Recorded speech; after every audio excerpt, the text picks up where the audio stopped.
All right, welcome everybody to According to Andrew number 71. Sorry about not getting you one on Friday. I don't know, just kind of dropped the ball there. Anyway, there's a couple animes that I watched recently, and I wanted to discuss them because I thought they were fun. Definitely worth a watch. Most of them are not new, so if you're up on this stuff, then whatever. But if you're trying to decide whether or not to watch one, I guess here's another review for you.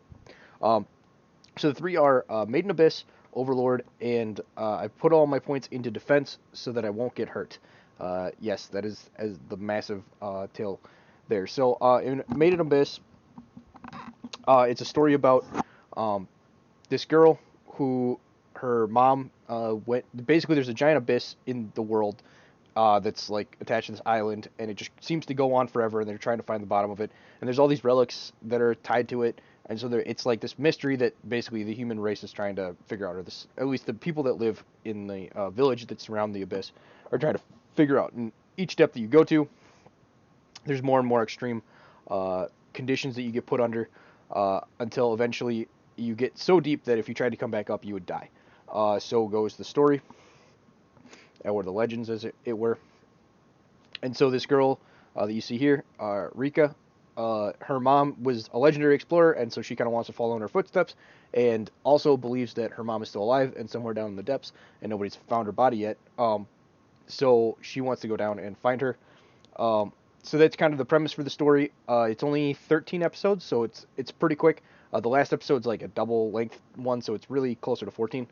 Um, and the there hopefully will be another season, but that hasn't come out yet. Um, there is a movie that continues some of the story, but basically, I thought that the story itself it's not like done. It's there's more tale to happen. They don't reach the bottom. They don't find her mom. Any of that stuff. Those are resolutions that haven't come to pass yet. Uh, for those of you, I don't know if that's a spoiler to people or not, but um, there was enough kind of side plots that were wrapped up by the end of the whole thing that it seemed like there's a resolution, and the final episode's kind of like a gut punch of emotions, so that like you're ready to kind of um, conclude it and set it down and put it aside. uh, do not recommend for kids. There's kind of it's probably like high school and up, probably fine age, just because despite all of the fun characters and like like kind of more friendly and soft kind of animation that they decided to go with. Some of the tones and ideas that they explore in the show are kind of darker, philosophical kind of things and it's kind of like a horror. It's not like exactly horror. Uh, what did I put for this? Um, it's a mystery adventure with a small horror aspects. That's how I described it. Uh, and by small horror, I mean there's tragic things that happen, and the horror and depravity of man type stuff comes, and so it's not like a jump scare, Friday the 13th, or well, that's more of a thriller, but your paranormal activity or Saw or any of that stuff. It's more, uh, you know, uh, some darker questions on uh, nature of man and things like that. So, and I don't want to get into them just because I don't want to spoil the thing, but I think it's worth the watch. And I also think potentially if you wanted to like kind of watch this and see if you want to recommend it to friends or whatever, I think there's enough there. I haven't rewatched this yet. I've only watched it through once. But I think there's enough there. There's little aspects, things you learn about the lore, and other aspects later down throughout the story that I think could have implications if you watched it back, where you're seeing all these little things here and there throughout the story, and you could pick up on certain things and be like, oh, hey, I noticed this, I noticed that, uh, and kind of adds more to the overall uh, breadth and depth of the story. So that's something that I think is worthwhile. So that kind of is Made in the Abyss, kind of a horror thing. I don't want to spoil anything because I think it is great, uh, but worth the little adventure. It's available on Prime, and it is only in it's only dubbed. So if that's not your thing, or it's only subbed. Sorry. So you're gonna have to read, but I definitely think it's worth it, and it doesn't go too fast that you can't keep up. So there's that. But it's not your typical shonen action type thing. It's a little different paced than that. So if that's what you're into, you might want to skip this one. So next we got Overlord. Uh, Overlord is about so it's an isekai, but it's a different, basically a flip on the whole narrative. So generally, isekai, the guy goes and he is in this new world. And isekai, for those unfamiliar, means another world. So basically, dude gets transported into another world and has to start over, figure out his stuff. So in this one, and generally, you get transported and you become the hero, or you're like the good guy kind of thing. This one, this guy gets transported and he's the bad guy because he was basically role playing a bad guy in his previous world where he was, and then he gets transported to this new world, but he hasn't lost any of his levels or items or any of that stuff. His basically he himself and all of the NPCs that he commanded get transported into this new world, and they all kind of come to life. And so he has to kind of figure out how to all of a sudden he has been like a leader and a commander of the guild that he was a part of, but now he has to kind of he's taking on some of the command of like the role playing aspect that they used to do back in the previous world, the game that they had, where it was like, oh, we're gonna conquer the world and all that stuff. Now he kind of has to actually do that stuff because that's how all the NPCs are programmed. So it was interesting. So there's 3 seasons on this one. I thought they were pretty good. The first season was good, kind of set up the whole narrative, what's going on. You're trying to learn. The main character's trying to learn. You're trying to learn along with him. That's one of the great parts about isekais is you just it makes it easier to kind of give you all that information because this character doesn't know anything about the world, so it doesn't feel like exposition dumps and stuff like that when characters have to get things explained to them. So that's a good thing. Uh, and that's one of the advantages of this storytelling narrative trope. So one of the I thought some of the pacing and some of the decisions they made were kind of disjointed and weird. And I haven't read the manga, so manga whatever.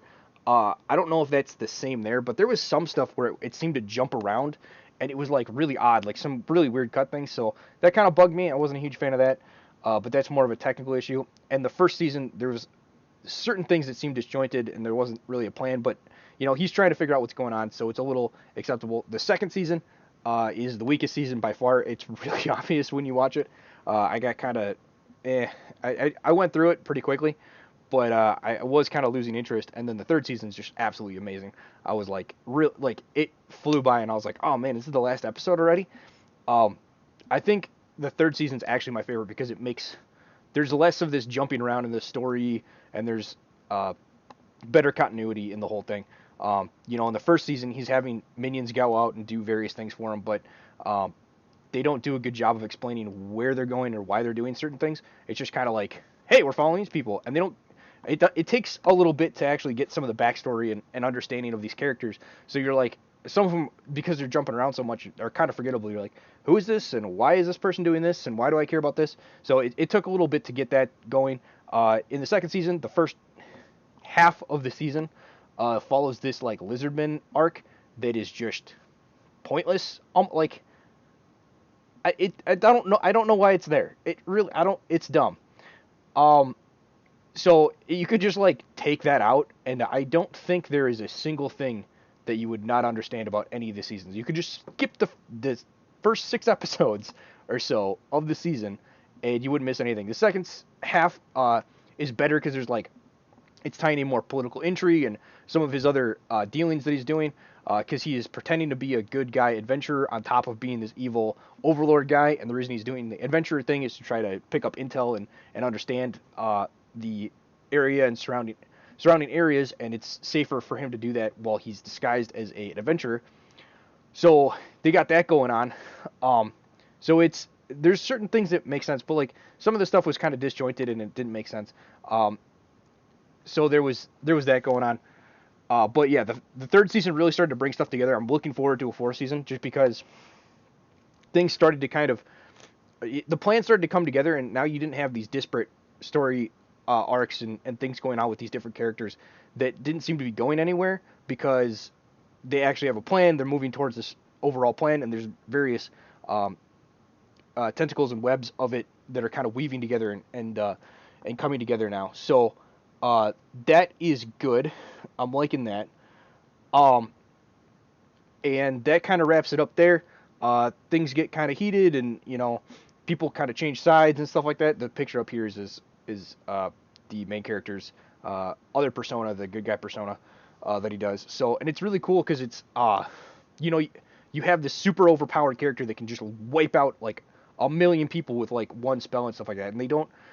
There isn't any stupid tropes or like he is that powerful. He decides whether or not people can live or die, and sometimes toys with them just to kind of understand people better or understand the limits of this world because um, some of the stuff translated over from the world that he had originally been a part of, the MMO world that he had originally been part of, but some stuff didn't. So he's like, it takes a while for him to sort out all that stuff and figure out what's going on. So I definitely recommend it. It's a pretty quick watch. This was available on Funimation if you guys want the dub version. I don't know if there's a sub version anywhere available, but that's what I watched and where I watched it. And then the last one is a fun one.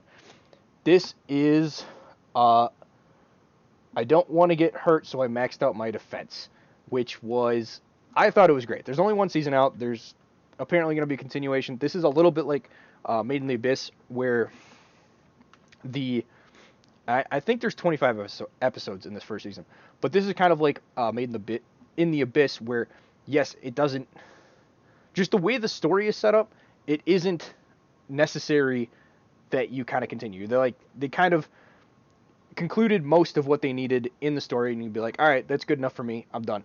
But this is just kind of like a light-hearted, fun feeling one that is really fun to watch. Everyone's kind of bubbly and fun, and there isn't like these super high stakes or whatever. It's just people playing a video game and having fun, and this is kind of a play on the isekai trope because it's like an isekai, but it's like not. So generally, with an isekai, like you're in another world. You're in our world. You get via video game with Sword Art Online or a million other tropes. Basically, you get transported into this other world, and that's you got to figure out what's going on. This is not that. Well, this is kind of like that because they are like in this game world. They have to like it's a brand new player. They've never really played games. They have to figure out what they're doing. So like in that, it has a lot of the isekai elements, but like they're not completely trapped in this world. They can log out, they can go interact with their family in the regular day, and we're mainly following their journey in this game, so we don't really care about that stuff. And they kind of reference it, or every once in a while are talking like you'll see the two main characters that you see here are friends in real life, so they'll be like chatting in class and stuff like that. But for all intents and purposes, it like is an isekai without actually transporting people to another world. It's just set in another world that you can kind of jump in and out of. So that I think that was kind of I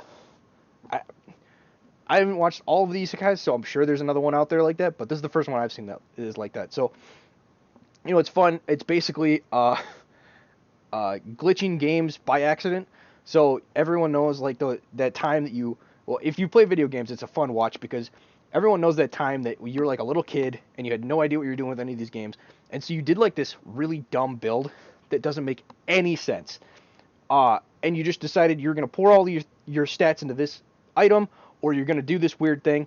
And, like, because you just happen to stack all of these other weird things on top of each other, you accidentally, like, exploited the game without, like, meaning to. And so that's what makes it, like, really fun, right?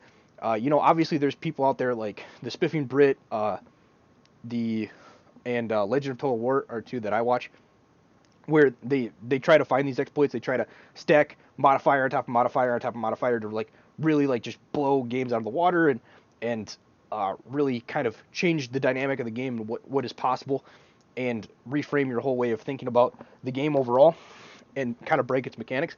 But it's always fun when you kind of stumble across one of those yourself and you think you're like really clever for doing it. So it's got that kind of vibe to it, and it's really fun. And I had a lot of fun watching this with my sister because she doesn't know all of the video game tropes, and so it was fun to kind of explain some of that stuff of where, this is what's happening. You get all this stuff, and it's kind of funny where it's like, oh, I got this ring, and it increases my health by like 5% of my max HP, and usually that's like a moderate increase. But because I put all of my points into defense, now that 5% boost is like ridiculous. So now things at my level can't kill me.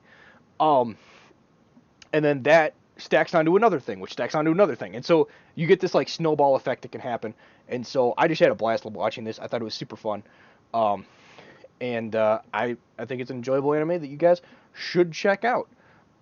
There is actually one other that I totally forgot about called Reincarnated as a Slime, but I don't have any of the slides for that, so we'll have to talk about that on another day.